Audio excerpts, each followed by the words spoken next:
right. Nick, one of the things, one of the mistakes think that we make. Oh, we always we joke, but it's not really a joke. Being a real estate entrepreneur and being the owner of your own business, we always say you're also the CMO, you're the chief marketing officer. And the truth of the matter is, very few of us have degrees in marketing.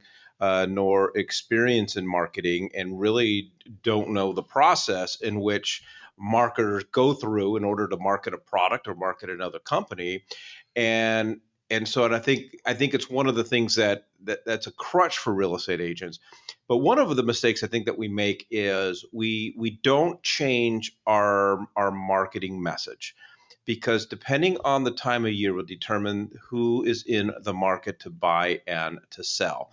And we know, and I know Matt can speak to it. Summertime, May till the end of August is our busiest time, because families are moving. Right. And families with kids and concerned about schools and things like that are your biggest, I think, your primary buyer. But things slow down, and come this time of year, our marketing doesn't change, but yet the type of buyer changes. So first type of buyer, number one, those who don't have kids to worry about. They spend time, spend time thinking about who are the people out there that don't, Mac, to your point, talking about the generations out there, and the age brackets. Typically those, you take a look at who doesn't have kids to worry about and who's got kids in college. They're not worried about elementary schools. Think baby boomers, retirees, and younger millennials who don't have kids yet. Absolutely. All right. So, hey, thanks everybody. Feel free to jump in there. I think again, your demographic is dependent on who you're talking to through your marketing, like you said. If you look at big companies throughout the year, just if you don't have a marketing background, that's fine. A lot of us don't. But what you can do is look at the companies that are marketing to you and the messages that they're sending to you, dependent on the time of year, the season, what's happening. It's Christmas time. Christmas time apparently starts on October 1st. It takes a pause on October 31st and starts back again on November 1. So what are people thinking about right now? My The Christmas holidays. tree's up. Okay, right I'm sure now. it is. There you It go. is? Wow. My wife's very proactive. So you are a consumer. Just because you're a realtor doesn't mean you're not a consumer. How do you want to be marketed to? What kind of things do you want to talk about? Baby boomers, retirees, younger millennials, how would you want to get your message to those individuals about why the time is right to buy and sell? Yeah, inflation hit a little bit, but is that really going to impact buying a home now, or are you still going to have issues with renting? So these are conversations and stories you can keep telling. And it would be a great question for Keith. But you take a look at the demographics of who's on social media. Correct. This time of year, I'm spending more time on Instagram. Yep. Because it's a younger demographic and less likely to have kids than my generation, who spends more time on Facebook. And right now, this time of year, I'm not really interested in moving because my kids are locked into schools. Exactly. I'm not 100% sure where millennial hobbits are on social media. I'll have to check with my people. But again, that's something that Keith talks It's about a lot sponsored about. by Nickelodeon. Keith talks a lot about which demo is going to be on which social media platform. And if that's where you're going to get your information out to, that's fine. But you should also have your sphere of influence. You should be touching base with them this time of year. Who's possibly going to be moving? All right, out-of-state buyers. There you go. This is a big one, especially January, February, March, when the northeastern part of the United States is living on a glacier, and they're freezing cold. This is a big time where people from out of state are moving, because really, frankly, they're tired of higher prices, higher taxes. They're tired of the cold, and it's flipping freezing up there. They come out here do a little Airbnb. They come out here for the Phoenix Open. They come out here for a golf weekend, and next thing you know, they're either looking to move, or they're looking to invest and maybe perhaps buy an Airbnb out here.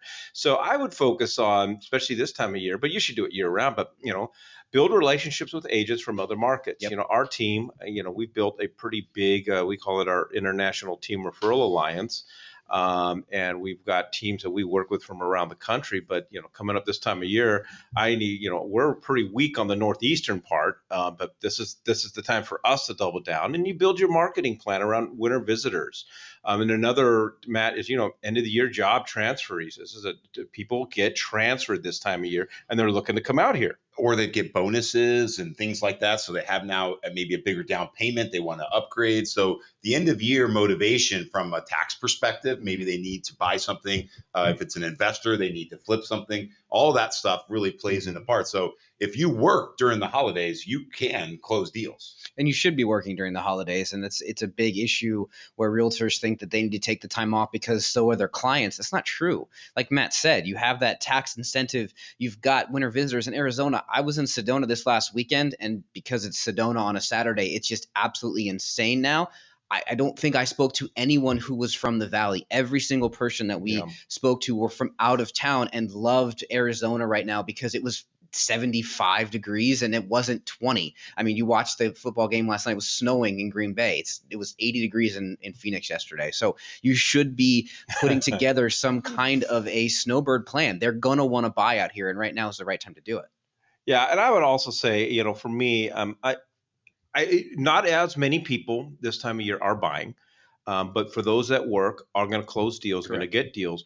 But when I find if you're not as busy working with buyers this time of year, and especially right after Thanksgiving, or I would say even next week, it's building those relationships, having those real estate conversations with people so that when Q1 does hit, you have people lined up rather than, all right, January 2nd, now I'm going to start banging the phones. Right. Todd says it all the time. What you're doing today will impact your business in 90 days. So if you stop talking today, like you said, Mike, your quarter one's going to be really sad. All right. And then the third type of buyer this time of year are investors. We understand investors do buy year round.